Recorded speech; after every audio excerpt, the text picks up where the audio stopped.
the Prime Minister of Albania. Dear President Biden, distinguished participants, it is of course a special honor and a privilege to represent Albania in this forum of democracies of the world.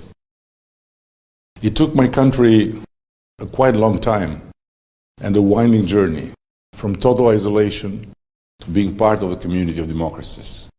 But here we are today, still a very young democracy, yet a proud member of the UN and NATO, OSCE and Council of Europe, a candidate member for the European Union, a strategic partner of the United States, and some of the most consolidated democracies in the world, and a coming non-permanent member of the Security Council.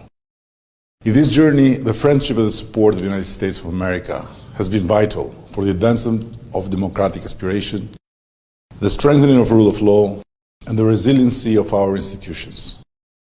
4 years ago, the Albanian government launched one of the deepest and comprehensive reforms compared to all post-communist countries, namely the judiciary reform. In the process and in close cooperation with the US, the EU, and European member states, we are cleaning the judiciary system from over 70% of its judges and prosecutors and are now in the process of rebuilding of the judiciary institutions after the model of consolidated democracies.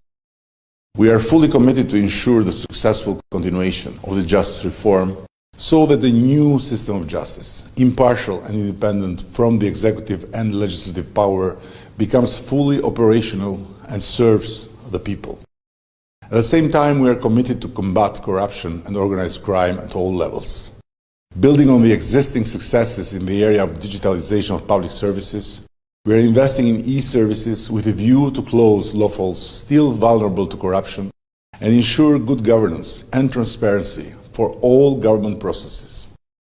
In order to engage citizens in our reforms, we are launching the Open Government Partnership as a multi-stakeholder forum, which will ensure meaningful public dialogue with all sectors of society. But we are fully aware, despite the successes, our recent history has shown that the reforms are not irreversible. They must be sustained by the daily efforts of a plethora of actors and by enhanced engagement with and integration into Euro-Atlantic structures and institutions.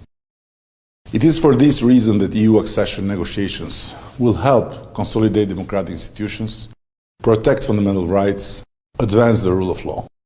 Finally, in the same way as democracy needs democrats, sustainable peace needs strong democracies. It is only through international and regional cooperation that we can counter conflict and we can bring about peace. Albania's strong multilateralism was demonstrated during the COVID crisis and most recently during the Afghan crisis, when we stepped forward and decided to host thousands of evacuees. By doing thus, we honored our pledge as a NATO ally and as a force for good among the nations. As Albania takes over the non-permanent seat at the UN Security Council for 2022-2023, we rely on your support and commitment to multilateralism to make the UN work better and to find practical yet sustainable solutions for peace. Thank you.